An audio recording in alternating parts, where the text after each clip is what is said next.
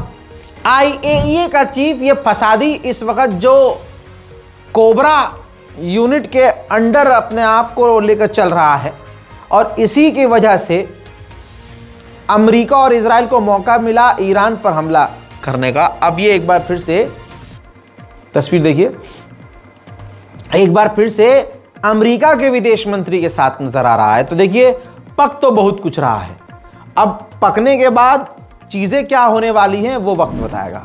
हजरात आज है जुमेरात, थर्सडे, आज है डेडलाइन। कहा गया था यूरोप के द्वारा, ईरान को धमकी दी थी कि थर्सडे तक अगर डील नहीं करते, बात नहीं करते, अमेरिका के आगे झुक नहीं जाते, हमारे हिसाब से चलते नहीं, तो आने वाले थर्सडे यानी आज के दिन UN की तरफ से, मतलब UN की ताकत का इस्तेमाल करके ईरान के ऊपर ट्रिगर मैकेनिज्म का एक मतलब एक स्टाइल है, यानी UN की तरफ से और यूरोप की तरफ से ईरान के ऊपर खतरनाक पाबंदी, जो पाबंदियां आज तक नहीं लगी वो पूरा यूरोप लगा देगा ईरान पर। तो आज से वो लागू हो जाएंगी। ईरान के लिए आगे का मरहला और सख्त है।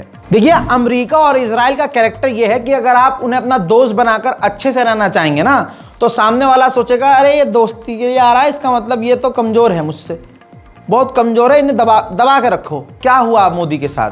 मुंह पे थूक दिया ना ट्रंप ने। और सिर्फ ट्रंप ने नहीं थूका है, पूरे अमरीकियों ने तमाम अंधभक्तों के मुंह पर थूक दिया है। क्योंकि इनका कैरेक्टर ही यही है, ये अपने आप को आला समझते हैं। ऐसे ही लेबनान अब तक बहुत आज़ादी से जी रहा था, लेकिन वहाँ पर जब अमेरिका का पसंदीदा राष्ट्रपति चुना गया और अमेरिका के इशारे पर नचनिया सरकार बन गई लेबनान में, तो अमेरिका का एनवॉय, ट्रंप का बहुत करीबी एनवॉय, मिडिल ईस्ट का एनवॉय, अमेरिका का एनवॉय पहुंचता है लेबनान पहली बार। जब वो पहले दिन मीडिया के सामने आता है तो पता है मीडिया को क्या कहता है? जानवरों की तरह एक्ट करना बंद करो, इंसान बनो। ये बोलकर बयान नहीं देता आगे कुछ और चला जाता है। ये है पहला video. We're going to have a different set of rules, right? You want, please be quiet for a moment. And I want to tell you something. The moment that this starts becoming chaotic, like animalistic, we're gone. So you want to know what's happening? Act civilized? ये पहले दिन का video था। अब वो दूसरे दिन आता है मीडिया के सामने और दूसरे दिन भी आकर उनको जानवर बोलता है कि जानवरों की तरह एक्ट करना बंद करो और इंसानों की तरह एक्ट करो। और ये भांडू कुछ भी बोले बिना चला जाता है। यह है दूसरा video. Just slow down. I'll answer your questions. Be kind and tolerant, okay? I will be to you. Why didn't you come? Oh, okay, sorry. देख लिया? अब जब बड़ी देर से एहसास हुआ लेबनान के लोगों को, यार ये तो हमें गरिया के जा रहा है, हमें जलील कर रहा है, ऐसे कैसे, तो पूरे लेबनान में अमेरिकी एनवॉय के खिलाफ प्रदर्शन हो गया शुरू। ये है वीडियो।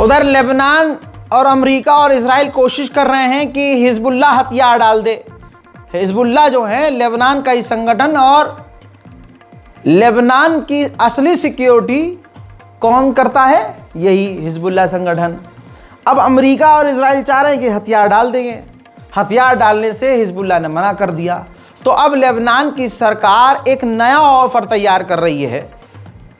वो लिखित में ऑफर हिजबुल्लाह को दिया जाएगा, जिसके बदले ये मांग की जाएगी कि आप हथियार डाल दें।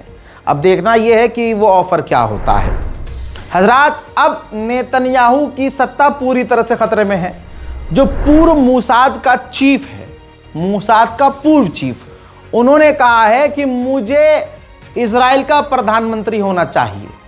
अब मामला यह है कि वो बहुत जल्द अपनी नई पार्टी को अनाउंस करने वाले हैं, नई पार्टी बनाने वाले हैं और चुनाव लड़ेंगे। और ये वो व्यक्ति है जो सीज फायर की मांग कर रहा है और नेतन्याहू को गलत बता रहा है, उसके तरीकों को गलत बता रहा है। और इस वक्त इजराइल की जनता नेतन्याहू से परेशान है, तो इसका पूरा फायदा इनको मिल सकता है। हजरात मोहतरम, ये अल नुसरत कैंप है गाजा के अंदर। खौफनाक बमबारी, मतलब परखच्चे उड़ा देने वाली बमबारी इजराइल अभी भी कर रहा है। हर घंटे दसियों फिलिस्तीनी मारे जा रहे हैं और ये रोज़ का काम है। हम रोज़ सुनते हैं और रोज़ ये हो रहा है। मतलब अब मेरे पास जुमले नहीं हैं कि मैं कैसे समझाऊं, और आप भी सुन सुन के थक चुके हैं कि ये हो रहा है।